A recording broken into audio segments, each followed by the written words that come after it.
новостной. Реклама у нас. 5 апреля в 6 часов вечера и 6 апреля в 5 часов вечера вы приглашаетесь на конференцию. Тема конференции – онлайн-зависимость, виртуальные игры, потеря реального мира, интернет и порнография, потеря человеческой близости и полового удовлетворения, жизнь в свободе с интернетом или без него, дорога в рабство, свалка информации, потеря познания и мудрости. Именно об этом пойдет речь на конференции в Третьей Славянской Баптистской Церкви, которую будет проводить доктор богословия профессор Иоганнес Раймер.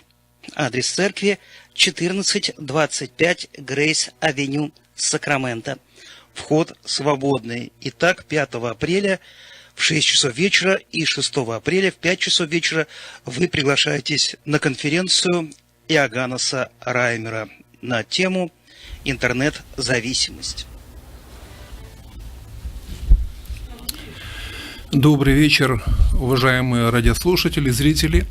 В рамках радиопрограммы, интернет-программы мы сегодня будем говорить о влиянии информации на детей, физиологический аспект, психологический аспект, духовный аспект. И в студии у нас сегодня братья, христиане, которые занимаются, не хочу говорить увлекаются, занимаются богословием, наукой, и, как вы уже, наверное, слышали, знаете, что есть в Сакраменто славянская богословская коллегия, и каждый месяц проходят встречи, беседы, дискуссии. Мы вникаем вот в такие серьезные, злободневные, как говорят, проблемы наших церквей, нашего общества, и пытаемся реагировать. Передача сегодня будет очень-очень насыщенная, и я бы хотел, чтобы каждый из братьев сказал то, что на сердце, то, что волнует, то, что считаем нужным донести. Как сказал один известный педагог, самые важные встречи – это встречи с ребенком, встречи с детьми. У детей очень пластичная, хрупкая психика, они еще незрелые. И, конечно же, нужны мамы, папы, старшие, взрослые, которые могут их направить. И мы будем говорить сегодня о потерянном поколении в каком-то смысле, о потерянных детях, потерянных в сети интернет, потерянных в паутине интернет. Вот такой, может быть, образ. Телефоны, планшеты, экраны, гаджеты калечат детей, говорят многие педагоги сегодня, бьют тревогу, некоторые звонят во все колокола, впадают часто в разные крайности, но реальность остается реальностью, дети живут в мире экранов, в мире технологий. Один богослов выразился так о том состоянии общества, в котором мы находимся. Происходит не только осетенение, но происходит в каком-то смысле осатанение. То есть вот бесовский дух и демонический мир очень используют яркие картинки, образы привлекательные, информационные, своеобразные наркотики, чтобы подсадить человечество и особенно детей. Поэтому эта проблема не только физиологическая, это проблема духовная. Говорят уже не просто об эпидемии зависимости и покалеченных судеб, но о пандемии. Вот глобальный такой характер принимает влияние информации на общество. Ученые говорят об электронном героине. Говорят, что это своеобразная аутизация ребенка, когда он уходит в этот внутренний, с одной стороны, свой мир и скрывает его от родителей, от общества, а с другой стороны погружается в виртуальный мир. Игромания, лудомания, древнее слово лудомания, оно звучит в нашем контексте как игромания. Естественно, параллельно возникает сексомания, порнографическая зависимость. Различные такие вот моменты, которые ученые анализируют. Мы слушали на заседании выступления раввина, и он говорил о том, что ребе, учителю в синагоге, а мы говорим о церкви, пастору, проповеднику, очень трудно конкурировать с экранами. Вот с тем, что в головках мальчиков и девочек, когда они приходят в церковь. То есть вот все эти вещи настолько приятны, приносят удовольствие, настолько интересны, что часто поток нравоучений или даже полезной информации ребенку особенно не интересен. полная разруха для детей. Дети становятся духовными пленниками. Я хотел бы обратиться к Александру Пронину. Вы являетесь директором по образованию в одном из самых больших, наверное, объединений Америки, славянских церквей. Вы отец, я бы хотел, чтобы мой сын тоже был рядом со мной и в церкви, как у вас, вот ребята, я их хорошо знаю, приятно это озвучить, это благословение. Вот вы как, с одной стороны, человек, занимающийся образованием, а с другой стороны, как пастор не только для овечек церковных, но для своих детей. Как вы эту проблему видели раньше, в период, когда вы их поднимали на ноги? И сейчас что происходит? Вот у вас есть возможность сравнить контекст постсоветский и уже иммиграция. Вот, пожалуйста, Александр Борисович. Добрый вечер, дорогие радиослушатели. Очень хорошо, что мы собрались и говорим на такую злободневную тему, как зависимость от интернет или компьютерной какой-то такой зависимости и вопрос потери поколения. Конечно, вот этот вопрос, который был задан по поводу, как было тогда и сегодня, я вижу в этом большую разницу, потому что тогда немного другое время было, не был так развит технологический такой вот процесс, тогда это все только входило в нашу жизнь, компьютеры, там гаджеты различные, мобильные телефоны. Понятно, было телевидение, были какие-то другие там игрушки, которые в руках были. Вот. Но не было вот такого засилия вот, интернет-ресурсов, которые сегодня давят на детей, на подростков. И в этом я вижу как бы, разницу. Но тем не менее, нужно было тогда как-то больше вовлекаться в воспитание детей, и это дало свой результат. Сегодня я не могу судить о всех, но проблему сегодня я вижу в том, что родители очень мало уделяют внимания детям своим. Если мои дети воспитывались на христианской литературе, кроме того, что мы Библию читали, еще была масса детской литературы, которую мы по вечерам читали. Мама, папа, дети. Мы читали там Кристину Рой, дети сидели, плакали, когда там такие были рассказы душераздирающие. Но это было, вот, на этом они были воспитаны. Чуть позже вошло уже, вот компьютеры пришли и другое. Но что сегодня, в чем проблема? В том, что сегодня этот мир не дает, как мне кажется, возможности родителям больше уделить времени детям. Это не проблема этого мира, проблема самих людей. Потому что они клюнули, они заглотнули эту наживку. А эта наживка в лице материализма, в лице достатка, какого-то такого удовлетворения такого материального. Люди не хотят отстать друг от друга. И поэтому поглощены полностью тем, чтобы заработать деньги и чувствовать себя комфортно, уютно в этом мире. В это время дети предоставлены сами себе. Это чтобы ребенок не мешал, ему предоставляют там компьютер, гаджеты, мобильный телефон, и только меня не трожь. И поэтому в этом плане, я думаю, сегодня в этом беда. Если мы смотрим на Второзаконие, допустим, Библию, там конкретно предоставляется такая большая ответственность родителей за воспитание детей, чтобы они могли пребывать в законе Господнем. То же самое Павел пишет в послании к Ефесянам, что отцы, родители ответственны за научение в страхе Господнем, чтобы дети находились. Но сегодня проблема, что сами родители вот в осетинении в этом, как вы сказали, находятся, да? То есть сеть такая, интернет, она поглощает все, так сказать, умы. Мы живем этим, и проблема, что, знаете, у меня запрещен дома телефон, когда внуки приходят к нам, запрещен телефон, гаджеты, это никто не берет в руки, пока они не пойдут домой. Это чудо. Телевизор, правда, есть. Мы можем показать мультфильмы, какие-то назидательные фильмы, но телефоны мы запретили. У нас нет этого в доме. Мы взрослые. Ирина Медведева, православный психолог, мы тоже слушали ее выступление на заседании коллегии. И вот я процитирую то, как она видит ситуацию. Мы, взрослые, себя дурно ведем. Ну, это трудно признать нам, правда? Мы предали наших детей. Мы боимся детям делать замечания, устанавливать границы. Каждому ребенку нужны священные границы. Это я уже так ее дополняю. И вот я хочу процитировать текст, предписание, да, вот, которое косвенно говорит нам о том, чем мы должны заниматься, говоря о технологиях. Строя новый дом, сделай по краю крыши ограждение, и тогда ты не будешь виновен в смерти, если кто-нибудь упадет с крыши. И вот здесь очень интересный возникает момент. Информационные технологии, это ведь не только фильтрация, да?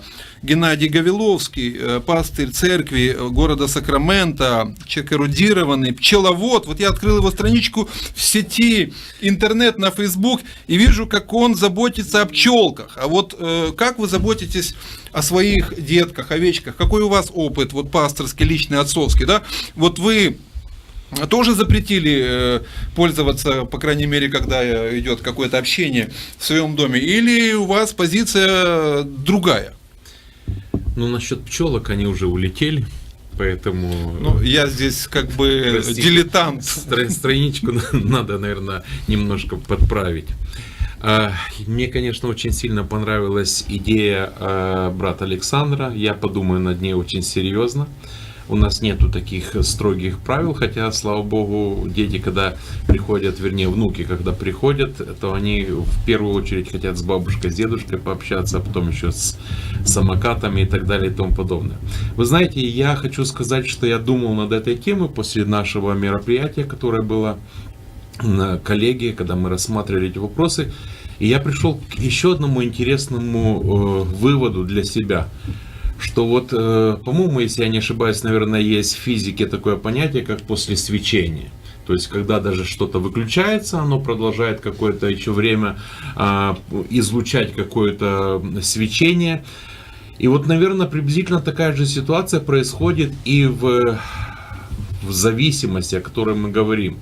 Мы думаем, что мы вот сейчас дали этот гаджет или включили эту отвлекающую картинку, и она вроде как тумблером включилась, а потом, когда нам надо опять привлечь внимание наших детей к себе, мы просто забрали и вроде как выключили этот тумблер. Но не думаем о том, насколько долго в голове у ребенка еще продолжается это после свечения этой картинки. И нужно, наверное, прилагать еще достаточно много времени, чтобы привлечь внимание ребенка. Поэтому я думаю, что эта проблема достаточно серьезная. И о ней нельзя просто говорить, о ней очень серьезно нужно говорить, и нужно действительно попытаться вначале достучаться не к ребенку, а к родителю этого ребенка, чтобы они поняли, насколько это все серьезно. Александр Лещинский, вы человек зрелый. Говорят, что мудрость приходит с годами, хотя иногда бывает так, что вижу бороду, а мудреца не вижу. Но общаясь с вами, я заметил, что вы очень практичный человек и пытаетесь вот возвращать всегда нас в какие-то приземленные такие прикладные вещи, не сильно богословствовать. Есть такое понятие феномен 5 лет.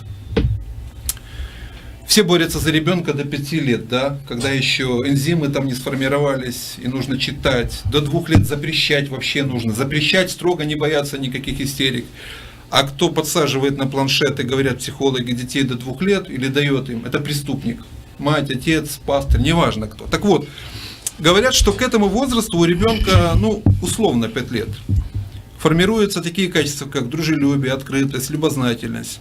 Он чувствует и осознает любовь к родным. Мама, женщина, папа, мужчина.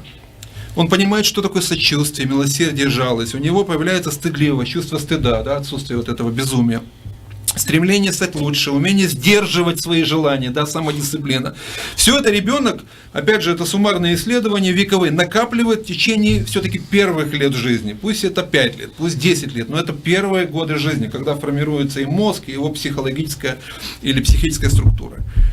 Если у ребенка до 5 лет собеседником был даже телевизор когда-то в прошлом, или компьютер, который его программировал, формировал, то этим человеческим эмоциям взяться неоткуда. Просто нет соответствующего опыта. И в душе ребенка пустота, вакуум. На языке психологии комплекс душевной опустошенности. Вот откуда скучающие души, которым все boring, которым все неинтересно, которые потом проявляют непослушание, бунт в подростковом возрасте. Вот вы, как человек уже зрелый, бывший военный, да? Феномен 5 лет. Вот вы бываете в Израиле. Что делают евреи, раввины со своими детьми? Во-первых, суббота или шаббат начинается в пятницу после захода солнца. Они ведут своих детей в синагогу. Они ведут их, они идут. Они знают, что это надо. Даже им поручают читать псалмы на иврит. Они одеты, я не случайно одел кипу, они одевают кипу и читают, и прочитает «Благословен ты Господь Бог», а потом говорит «Барух ата Адонай Элохейну мелех», «Благословен ты Господь Царь Вселенной». То есть, если это псалом, они читают от начала и до конца. И каждая строчка должна обуславливаться или подчеркиваться такими словами: «Благословен ты Господь Бог Царь Вселенной». В еврейских семьях несколько по-другому, другое отношение. Именно такое. Они детей наставляют именно, читая много о Соломоне, потому что Соломон это был премудрый царь и человек. И они читают часто его выражение: «Сын мой, слушай отца». Для чего слушать? Для того, чтобы ты не блудил в этой жизни. Ты же в будущем врач, ты же будешь инженер, ты будешь начальник. Ты же не такой, как все остальные дети. Ты же понимаешь, ты в них не учись, слушай маму и папу, и будет тебе всегда хорошо. Есть люди, которые безразличны к своим деткам до 5 лет или вообще всегда. И Ян Амос Каменский, это чешский дидактик, в свое время высказал интересную фразу: «Врага не наживешь, выкормишь». Когда мы упускаем моменты, видим, что дети не так поступают, снисходим им, думаем, да ладно, они подрастут, поймут. Это уже неправильно. Нам нужно формировать психологически наше дитё сразу. Теперь сторона наказания. Обязательно дети бывает, что, не бывает, а всегда променяется. Я как бывший военный человек, не знаю, может это неправильно.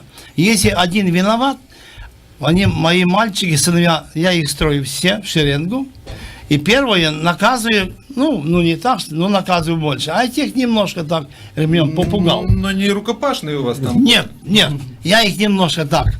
И они, во всяком случае, они стоят, они уже переживают. Они знают, что нельзя это делать. И вот Александр Борисович сказал о страхе Господнем. Страх Господень есть истинная премудрость. И если мы только будем сами, родители, слушать все, что написано, и делать, и уплетать в разум наших деток, тогда мы получим хорошие результаты. Александр Борисович, сегодня витает в воздухе информация, появляются псевдопсихологи, псевдодушепопечители, которые очень яро критикуют, привлекая псевдобогословские, ложно-духовные научные принципы. Якобы детей нельзя наказывать физически, ограничивать, даже тайм-аут какой-то нельзя сделать, потому что мы формируем психологию кролика, вечно боящихся каких-то таких вот аморфных, загнанных, забитых.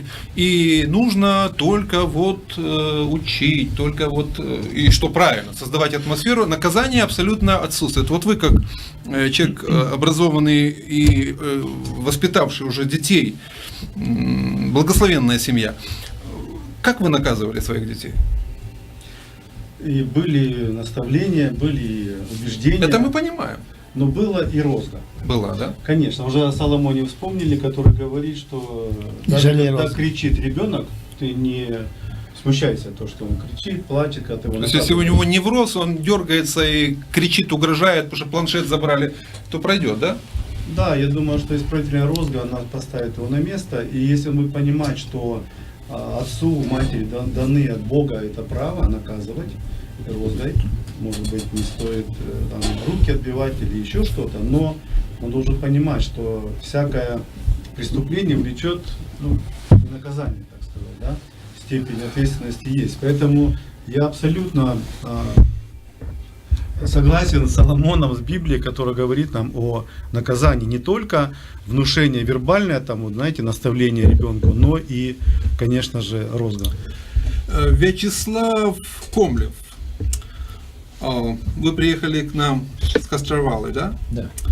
Спасибо за ваше время, за вашу посвященность. Это человек, который координирует работу Славянской богословской коллегии, очень много делает. И я думаю, что это важно. Важно то, что мы поднимаем такие темы. Говорят о том, что дети, которые впадают в зависимость от технологий, их постигает скорбное бесчувствие или эмоциональная окамененность, то есть черствые сердечки. Я процитирую. Дети, страдающие компьютерной зависимостью, а если ребенок больше 2 часов в день играет с экранчиком, это уже зависимый человек. Так вот, дети, которые страдают компьютерной зависимостью, лишены 4 главных свойств. Ирина Медведева так считает. Присущих здоровому нормальному ребенку, тем более христианину. Какие же это свойства? Любознательность, трудолюбие, да? То есть не ленивые эти мальчики и девочки. Жизнелюбие и человеколюбие. Сочувствие даже к собачке. Они не будут душить кошечку, да? Или заниматься насилием в школах. Компьютерные игры лишают детей самого главного в жизни – любви. Они блокируют процесс развития личности ребенка, делают его безнравственным, черстым, жестоким и эгоистичным. Особенно если он постоянно стреляет, убивает. И это все очень легко в виртуальном мире. И он чувствует себя таким нарциссом, героем. А потом ему говорят: а ну-ка помоги папе там выкопать ямку для деревца. Ему это неинтересно. Помоги маме вынести мусор, пожалуйста. А у мамы ножки болят, а он не чувствует, потому что он там настрелялся, он там насмотрелся этих кровавых бит. И психологи говорят, что фактически мы калечим детей. Он делается своеобразным роботом. Мы убиваем душу. Дети становятся бесчувственными. И почему это происходит? Потому что, находясь в мире насилия, находясь вот в этих таких больших дозах, ребенок, включается патологическая защита детской психики. Не естественная защита, да, а патологическая защита. И психологи называют это замороженным сердцем. Сердце ребенка не выдержало бы всех жестокостей, мерзостей, если бы оно не заморозилось. Но самое страшное в том, что скорбное бесчувствие игроманов переносится на реальную жизнь. В семье, в школе, потом в обращении с женой, с мужем, с детьми. Часто родители таких деток жалуются на то, говорит или пишет Ирина Медведева, жалуются на то, что ребенок совершенно равнодушен к усталости мамы или бабушки, не реагирует на просьбы о помощи. Проблема в том, делает вывод она, что сердце ребенка заморожено, оно каменное. Дети не умеют замораживать сердце дифференцированно, то есть на время, о том, о чем вы, драгоценный брат, говорили, да? Еще есть после свечения, оно долго будет, он придет в церковь, а там после свечения он видит эту картину. И те люди, которые страдают от различных зависимостей, особенно вот сексуальных, они знают это. Они свидетельствуют о том, что они не могут забыть эти картинок, образов, они всплывают постоянно. Вот, Вячеслав, вы, как человек, наблюдающий за тем, что происходит в эмиграции, будем говорить об эмиграции, в церкви несете служение, как вот всех этих вещей мы можем избежать? И если, скажем, родители уже впали тоже в такое же состояние, беременная мама, 2 телефона и еще ребенок рядом, облучает себя, того, кто внутри, и того, кто на руках. Как может церковь помочь? Может ли воскресная школа, библейские какие-то программы?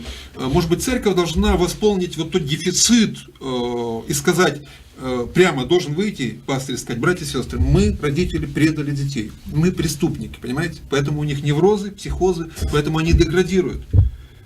Или, может быть, надо каким-то другим тоном говорить, более таким, что ну не мы, это ж вот мир такой, это ж сатана, вот он угоняет наших детей. Причем угоняет он табунами уже, понимаете? Он не гонит, так одного вырвал.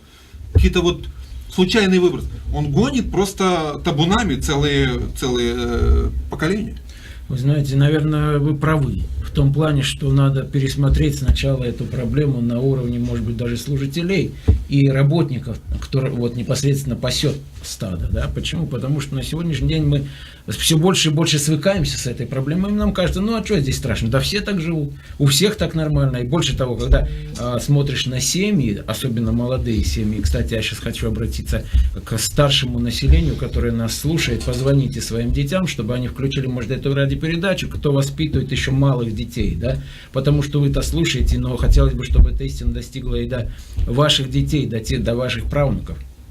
Происходит следующее, что мамочке, в общем-то, тяжело кормить ребенка, когда он не слушается. Она включает ему какой-то iPad, ставит перед ним этот мальчик или девочка там годичная, сидят в стульчике, открывает ротик, потому что он просто заморожен, как вы правильно говорите. Он смотрит в этот iPad, там что-то мелькает, и он просто открывает ротик, и кажется, как хорошо, как приятно. Но потом мамочка-то привыкает к этому, и я еще больше охота спокойного ребенка. Она оставляет ему этот iPad, сама садится на компьютер, играет какие-то игры или в социальных сетях там, и мальчик эти первые 3-5 лет растет вот именно с iPad. А потом мы спрашиваем, почему рассеянность внимания у детей в школах, почему получается, что они действительно такие абсолютно лишенные всякой фантазии, потому что они привыкли именно считывать картинку. Поэтому вот я, возвращаясь к вашему вопросу, действительно было бы хорошо, если бы это в церквях поняли, увидели и начали действительно говорить на эту злободневную проблему, потому что это на сегодняшний день очень бич большой, такой же, как у египтян был для евреев, когда они были в рабстве египетском. Это бич, когда наше поколение, оно все больше становится зависимым. Я хотел бы добавить, вот тут прозвучала одна мысль интересная, Иван Иванович, вы сказали, реплика или такая была как бы по поводу вскармливания, что мы врагов как бы там не делаем или что-то не создаем, а вскармливаем. Это прозвучало. Александр, да. Это справа прозвучало. Да? Врага не наживешь, выкормишь. Вот. Врага... Не можешь победить, врага обними его. Смотрите, и вы, отцы, не раздражаете детей ваших, но воспитываете их в учении, наставлении Господнем. Если мы здесь применим греческий язык, то слово «воспитываете» можно еще перевести как питать, воспитывать, взращивать и, заметьте, братья и слушатели, наши радиослушатели, вскармливать. Вот здесь, где написано, но воспитывайте, вскармливайте их в учении, наставлении Господнем. Если мы, чтобы был здоровый ребенок, ему не смеси нужно давать, когда он еще грудничок, да, а материнское молоко, Богом заложенное, да, вот это питание Мы для него. вакцинируем и хотим вообще Да. всех перепринять. А мы сегодня перетягиваем, мне на работу надо, у меня фигура должна быть, какое кормежка. Мы отдаем вот это на бросовое питание наших детей. Я сейчас говорю о физическом питании, да? Но если перейти еще на духовное питание, это делаем то же самое. Мы не Писанием вскармливаем, не идеями библейскими наших детей, внуков, а именно вот тем, что сегодня питает нас интернет. И правда, вот то, что Вячеслав сказал, что мы сами там сидим сутками, как только минутка появляется, чтобы мне никто не мешал, только не мешай мне. И сами там, и детей наших этим питаем. А потом идет свечение, потому что это только Наполеон мог встретиться с человеком и сразу переключиться на другого. Мы не такие. И вот это, он живет этим. Он живет, потому что он осмотрелся, наигрался, это его еще движет. Он смотрит на человека, видит в нем какого-то или агрессора и сам поступает агрессивно и прочее. Это большая проблема. Вскармливать нужно действительно вот плодами вот духовными, которые дает нам библейское основание. Мы с вами, благословенный брат, были в телестудии «Импакт» и говорили о том, что нужно иногда остановить свою жизнь, семейное богослужение, сойти и посмотреть в глаза своему сыну или своей дочери, да, насколько далеко он ушел в этот виртуальный мир или просто свой мир. Вот вы рассказывали интересные биографические данные о себе, вы недавно в Сакраменто. Можете немножко так вот, буквально пару минут представиться, откуда вы приехали, вы свежий человек в Америке. Вот, какие-то ваш, как говорят, бэкграунд, и почему вы вот так активно принимаете участие в богословской коллегии, пожалуйста. Меня зовут Валентин Кайс, действительно, я только 2,5 года как в Сакраменто. Я приехал из Закарпатья, из Украины, и так случилось, что я 27 лет отработал учителем в школе. Кроме того, преподавал в различных семинариях, и как-то так сложилась жизнь, что я постоянно был с детьми. И то, что действительно сейчас происходит не только в Америки, но во всем мире. Мне кажется, что очень четко вот всю эту тенденцию подметил Чарльз Тейлор. Я сейчас как раз читаю его книгу «Секулярный век». Чем она мне понравилась, что он дает понятийный аппарат, чтобы мы могли иметь термины для того, чтобы мы могли описать те вещи, которые происходят сейчас в мире. Вот, например, он говорит о развитии эксклюзивного гуманизма. Почему он эксклюзивный? Потому что в центр вообще всей интеллектуальной вселенной поставлен человек. Но этот человек, он говорит, имеет изолированное «я». То есть это «я» никогда не трансцендирует, оно никогда не выходит за пределы своего внутреннего мира. Если, допустим, христианское «я», оно никогда не замкнуто, оно никогда не изолировано, потому что мы всегда связаны с Богом. Мы всегда можем сказать: Господь, я это не понимаю, Господь, помоги мне, Господь, поддержи меня. То есть мы постоянно выходим за пределы нашего вот этого мира. То вот это «я» мирского человека, оно законсервировано. Из-за этой консервации оно очень хрупко. Сейчас все это, если мы перенесем, на уровень наших детей, то есть получается вот этот внешний вакуум гонит детей к какому-то общению, потому что человек в своей сути социальное существо. В семье, получается, он тоже этого общения не получает. Тогда какая альтернатива? iPad, мобилка. То есть если мы хотим вырвать детей из вот этой западни, из этого болота, у нас есть единственный рецепт, который уже сказал Иоанн Креститель. Вернуть детям сердца отцов. Если отцы, если матери не поймут вот всей этой опасности, это будет катастрофа. Вот мне очень понравилось, брат сказал, что он с детьми читал книги. Это форма общения. И я думаю, что они эти книги потом и обсуждали. То есть мы видим, что если в семье есть здоровое общение, тогда всего это можно избежать. Но прежде всего, как было сказано, вот это изолированное «я» должно найти путь к Господу. Если оно уже не будет изолированным, если оно будет иметь возможность общаться с Богом, это первый и самый огромный шаг к тому, чтобы ребенок стал свободным внутри от этого давления. Что гениально, оно просто. Агния Барто, она как-то сказала, что если у ребенка невроз, нужно лечить родителей. Вот это абсолютно правильно. Ребенок зависим. Если мои дети вот так повально идут, то нужно лечить меня, отца, нужно маму лечить, жену мою. Иван, разрешите, я извиняюсь, разрешите вот здесь как раз вставочку как раз сделать с вашей последней работы. Мне она очень понравилась, не знаю, это проза или это поэзия, но вы пишете, что опять к отцам, к матерям: вы предали нас, оставили, под пули огни подставили, вы бросили нас под танки, планшетов, айпадов, гаджетов, мы там научились жить, со всеми подряд дружить, по волчьи в лесах тех выть, в дремучем глухом краю смартфонов, сетей, айфонов совсем разручились жить. То есть вот действительно это... Ну, я пытаюсь такой избрать юродивый, я бы сказал, жанр, опус такой. Опус — это что-то без жанра, и поэзия, и где-то может быть резко, где-то преувеличено, чтобы как бы достучаться до того вот среза, который, в общем-то, не понимает еще той катастрофы, в которой мы живем. Вот Александр Борисович, отдел образования, школа Благовест, магистры, бакалавры обучаются, проходят разные курсы, Вот как вы видите ситуацию в церквах, в объединении? Я понимаю, что мы не должны драматизировать ситуацию, якобы уже все, вот уже распята душа и так далее. Все-таки есть семьи нормальные, есть детки нормальные. Но все-таки что нужно усилить, что нужно лидерам церкви вот в плане образования, просвещения? Даже не знаю, как сразу на этот вопрос ответить. Но ресурсы сегодня колоссальные, укладываются вот в души учеников. Очень обширная, шикарная, если можно так выразиться, программа, допустим, на программе бакалавриата или магистратуры. Но здесь, наверное, уже будет лично зависеть от человека, как эти все познания вот, библейские, там, христианская этика, может быть, какие-то другие, брак и семья, которые предметы преподаются, как эти он будет впитывать познания и потом реализовывать в своей жизни. Тут лично зависит от каждого человека. То, что мы хотим, чтобы действительно целостность была в отношениях муж-жена, и дети. Потому что семья это в общем-то, ну, будем говорить, домашняя церковь. Первично семья. Откуда все идет. Да, потом они с этими проблемами идут в церковь. Они с этими проблемами, вот они этим живут, они куда идут? Они идут в это общество, которое собирается для поклонения.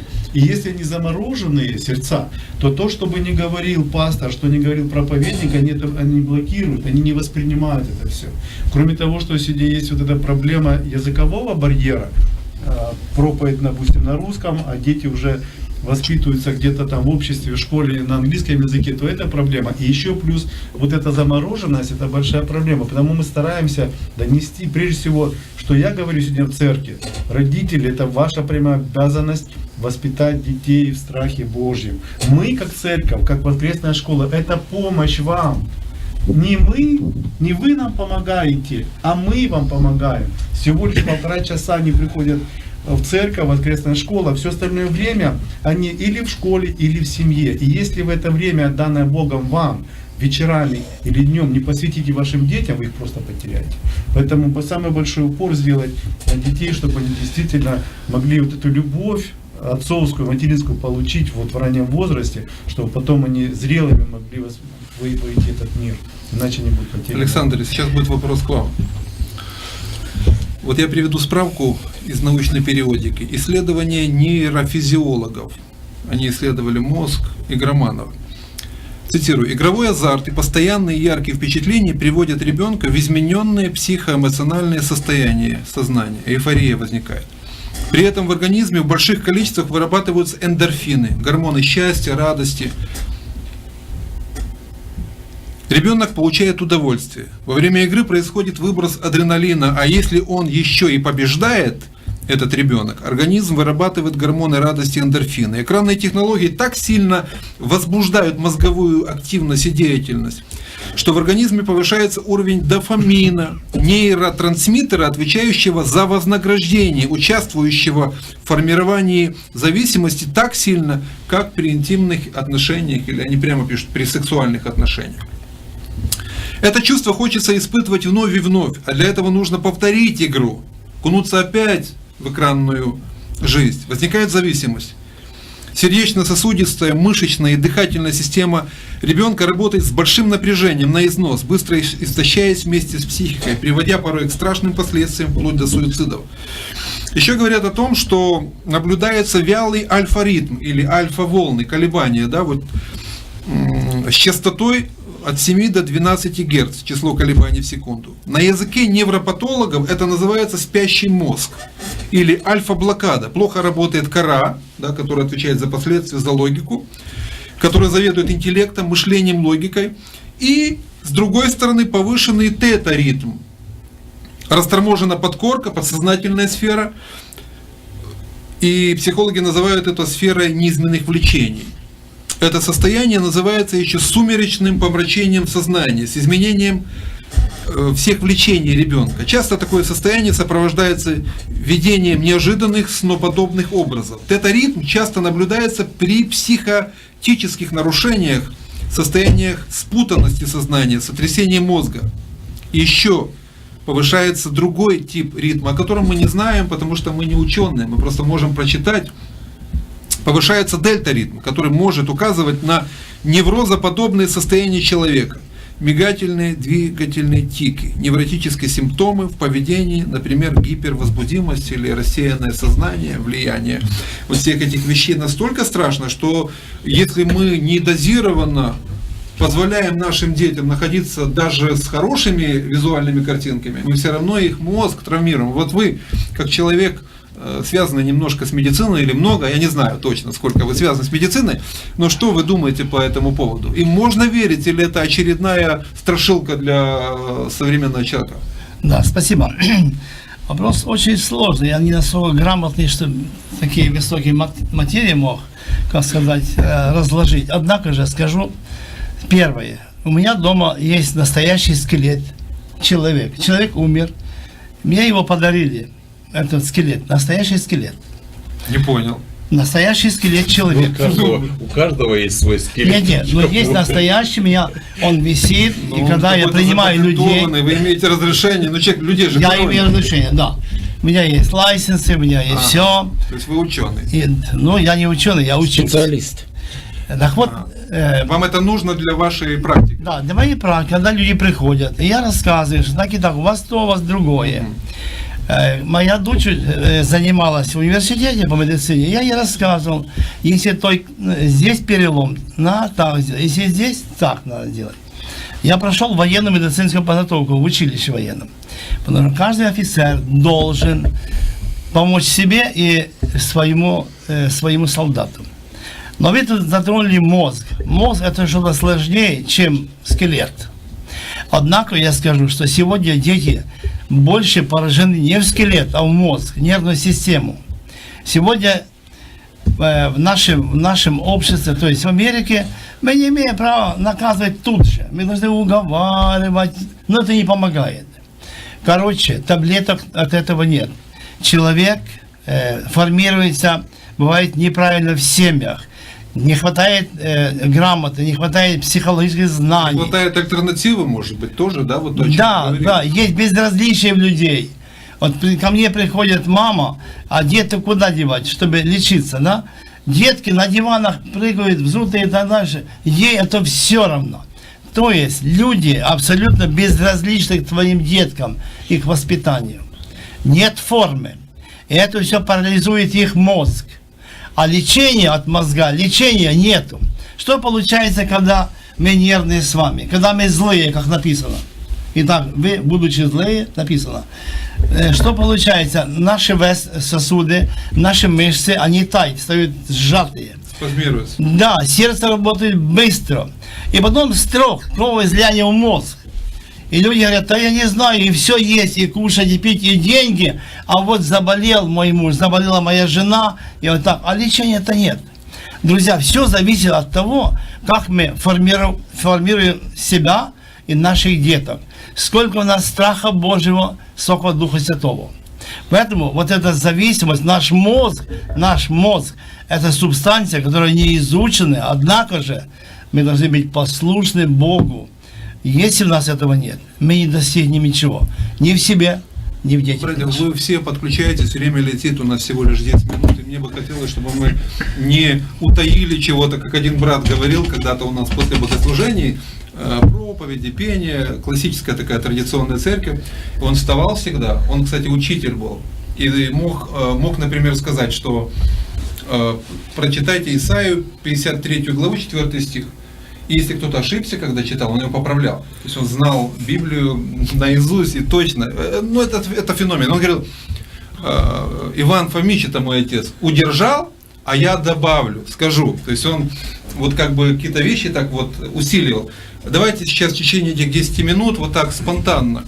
То, что вы считаете нужным, важным, как родители, как люди, которые за это переживают, друг друга перебивайте, дополняйте, пожалуйста. Я хочу, знаешь, добавить, что вот как раз относительно того, что Александр вот сказал. В общем-то, мы сейчас говорим о детях, но если вы посмотрите по взрослым, да, по родителям детей, то, например, во время богослужения... У них хоть мозги выросли, уже созрели, да, травма будет. Да, понимаете? но во время богослужения вы увидите, что 5-6 раз мы берем телефон и проверяем.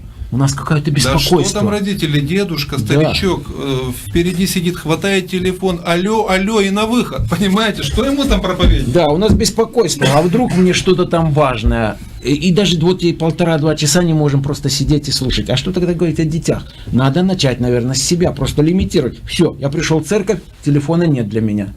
А на сегодняшний день вот это вот у нас уже мы наблюдаем addiction, вот эту вот зависимость.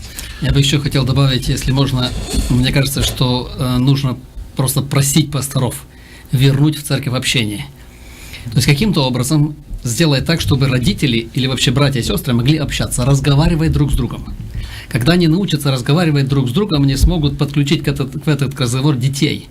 Детям просто скучно. Им не с кем говорить. Родители не имеют времени для детей, чтобы просто поговорить. А общение – это первая таблетка. Это самое главное, что должно быть для того, чтобы извлечь детей, допустим, из этого информационного болота. То есть, если, скажем, ребенок уже нуждается, уже интоксикация произошла, его надо вырвать, правильно? Кричит, вопит, угрожает, надо рвать оттуда, правильно? Вот как наркомана, ну толко ему проповедовать. Он зависим, у него ломка. Его надо вырвать, провести детоксикацию. Ребенка надо забрать, да, планшет, забрать мобильный телефон, отключить все. И потом, как эта женщина, помните, говорила, не переживайте, не бойтесь, что он кричит, вопит. Это не самое страшное. Самое страшное, что он может погибнуть в этом болоте. Вырвите резко, в ущерб своему, может быть, какому-то такому авторитету на время. А потом вы увидите что-то ясное, солнышко. Вы знаете, я испытывал это со своими детьми. Знаете, я хочу обратить внимание на такую вещь. Библия нам говорит о очень серьезных вещах, но мы очень часто на них не обращаем внимания. Второзаконие написано несколько раз «навяжи над глазами». То есть то, что мы видим, оно, хотите или нет, оно откладывается в нас. Иаков один из самых, наверное, сильных генетиков. Потому что, когда мы читаем его историю, когда скот приходил к водопою, он ложил в прутики и получал то, что он хотел.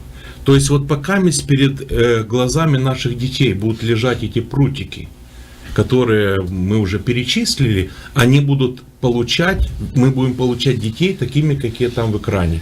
Мало того, мы должны понимать, что Apple это уже сейчас не бренд. Это религия. Это религия, которая нас вовлекает и взрослых, и детей. Сегодня мы берем телефон и просто говорим «Hi, Siri», и эта Siri нам отвечает через секунду. Люди понимают, что когда они начинают молиться, они не получают так быстро ответ. И они действительно начинают привыкать, что это так хорошо, так удобно, это так гармонично, но это нас меняет, взрослых, меняет наших детей, потому что они просто становятся вот такими, как в экранах. Голливуд работает тоже для этого. Все направлено на то, чтобы наших сделать детей такими, как хочет кто-то другой. То есть все-таки выпускать их в альтернативное пространство, особенно вот возрастные все эти вещи, нужно очень-очень... Перед моими глазами... Большими правами водителя. Да? Перед моими глазами, когда я был маленьким, был текст на стене. Постоянно любите друг друга. И вы знаете, я в этом тексте вырос. Когда заходил домой, видел на стене библиотеку, я знал, что это есть книги. Сегодня дети видят совершенно другое. Они просто живут другим, они наполнены другим, потому что у них нет альтернативы. Они привыкли, родители им дают это абсолютно легко. Ну и самое, наверное, такое, на что я сегодня обращаю внимание, что гаджеты, планшеты, все, что там закачано, да, программные какие-то ресурсы, все, это все видимая часть, да, но есть те, которые мы не видим, люди, а за людьми еще стоят темные силы, которые все это дают для того, чтобы еще покрыть вот этим мраком сердца, умы людей. И родители должны понимать, что за этим видимым стоят духовные силы, которые вот это сегодня вбрасывают в этот мир, чтобы отвлечь от главного, от духовного, от Бога. И закодируют детей, кодируют взрослых для того, чтобы действительно вот это Евангелие не достигало сердец. И вот я тоже, когда ехал на занятия, сюда на встречу, прочитал вот этот ресурс, о котором сейчас Вячеслав прочитал, не знаю, как там, стихотворение. Это опус. Что это было, опус, да? Да. Действительно, я прочитал, когда мы бросили под гусеницы танков и прочее наших детей, не физически, да, а именно вот психологически под вот это воздействие темных сил, когда они просто отмороженные сердца. Я сегодня вижу, у нас люди сидят, дети сидят в собрании на первых лавочках. Они вот так вот слушают проповедника, они ничего не понимают, у них глаза стеклянные. Они видят и не видят, слушают и не слышат. Это то, что было во времена Иисуса Христа, когда он говорит, вы видите и не видите, слышите и не слышите. Понимаете, вот это идет Александр Борисович, я с вами согласен, я хочу еще немножко углубить эту проблему. Почему? Потому что если вы посмотрите на людей, они сегодня говорят, а что плохого? Мои дети дома, они не бегают по улице, они не лазят по деревьям, они не рвут одежду. А я тогда говорю, слушайте, ну лучше пусть он лазит и рвет одежду, чем рвет душу свою. Лучше пусть он один раз упадет и ударит, и синяк будет, чем у него разбитая душа полностью. Трагедии, трагичности момента, когда они вот действительно отдают вот под этот пресс. Вот и все. Потому что посеешь, что и пожнешь. Да, я думаю, что действительно, если родители не обратят должного внимания на то, что сейчас происходит с их детьми, то потом исправлять этот урон, этот ущерб страшно тяжело, если вообще возможно. Ну, конечно, у нас есть Господь, мы можем потом молиться, поститься, но лучше не допустить, чем потом вырывать и исправлять. Профилактика всегда успешнее, Грамм чем потом лечение. профилактики лучше, чем тонны лечения, правда, доктор? Да. Вы закончили, да? Да. Я думаю, что нашим детям надо поручать какие-то серьезные вещи. Для чего? Чтобы в них заметить интерес и развивать их интерес, вовлекать их в дело. Да, и теперь наказание по какому месту? Вы знаете, по психологическим данным надо бить по мягкому месту. И человек очень быстро доходит. Серьезно. Попробуйте себя ремнем бить, вы себя увидите. Значит, вопрос в чем? Самонаказание должно быть у нас У меня всегда. ощущение, что тема когда-то будет продолжена. Игорь сказал нам о том, что в без 5:08 мы должны закончить эфир. И я хочу еще раз поблагодарить Игоря за предоставление эфирного времени. Напоминаю нашим радиослушателям, зрителям, что братья здесь с той целью, чтобы звонить в колокола и для своих семей, и для своих детей, и для своих внуков, и для своих церквей, для тех, кто может еще услышать, чтобы мы занялись этой детоксикацией, чтобы мы установили границы, эти перила на крышах этих, не на крышах, а в крышах или в мозгах этих наших процессоров информационных, а самое главное себе в мозги поставить фильтры, ограничения, да, и серьезно заниматься этим постом. Я говорю это в том числе и себе, потому что и мои дети живут в мире технологий, они посещают школы, в которых им вручают бесплатно сколько хотишь сегодня технологий, и поэтому нам нужно серьезно об этом говорить, и не один раз, на уровне наших семей, на уровне наших церквей. Спасибо вам, братья, пусть Бог затронет струны нашего сердца, и пусть наши все мамы, папы, дедушки, бабушки и молятся, но с другой стороны строят эти ограничения, чтобы не быть виновниками смерти или поражения наших детей, целого поколения. Поэтому будем об этом дальше продолжать размышлять, говорить. И Спасибо за такое напоминание, что молитва к Богу, она действенна, но если напомнить, однажды Господь сказал Моисею: что ты вопиешь ко мне? Простри жезл и иди. То есть молиться нужно, но нужно действовать. Если мы не будем действовать... и трудись. Да. Ола эт лабора. Да. Молись и трудись. И я думаю, что уверен в том, что наши радиослушатели, те, кто будут смотреть, может быть, позже где-то в сети интернет, на Facebook эту информацию, они получат какие-то главные вещи. Прежде всего возникнет чувство жалости, ревности, тревоги за деток, потому что нельзя смотреть на маленького ребенка, который уже в 5 месяцев, он уже кусает, лижет. Понимаете, не материнское молоко пьет с радостью, да, и смотрит, как птички поют или слушает, а он уже погружается в этот омут, где просто, куда его засосет. Поэтому давайте будем каждый на своем уровне продолжать эту тему освещать, стучать, с разных сторон заходить. И, конечно же, было бы хорошо, чтобы церковь, отдел образования, это моя личная такая просьба к вам. Я тоже работаю в школе и вижу родителей, которые вовлечены в процесс, их детки растут, вырастают, там где-то дуб большой вырос, там смотришь, березка такая радуешься. Но видишь детей, которые с детства уже брошены в этот мир, и причем сами родители не понимают, не слышат, и это страшно. Поэтому еще раз, я думаю, мы должны эту проблему поднимать. Давайте в заключении совершим молитву, пожалуйста, братья, кто имеет такое дерзновение, ревность, помолимся за тех, кто уже попал в беду, попросим помощи у Господа, чтобы Дух Святой как-то этот процесс исцеления совершал в наших семьях и церквах. Господь и Бог наш, честь, хвала и поклонение Тебе за то, что Ты наш Отец Небесный, к которому мы приходим со всеми нашими печалями, радостями, горестями и переживаниями. В этот час мы просим Тебя, смилуйся над нашими детками, над нашими внуками, даруй мудрости родителям, чтобы мы действительно могли понимать, насколько это все серьезно, насколько одним бездействием мы можем потерять целое поколение. Поэтому прошу Тебя, настав на всякую истину и благослови. Мы очень нуждаемся в Твоей помощи. И будь прославлен в жизни нашей Бог наш. Аминь. Аминь. Входите тесными вратами, потому что широки врата и пространен путь, ведущий в погибель, и многие идут им. Потому что тесны врата и узок путь, ведущий в жизнь, и немногие находят их. имеющий уши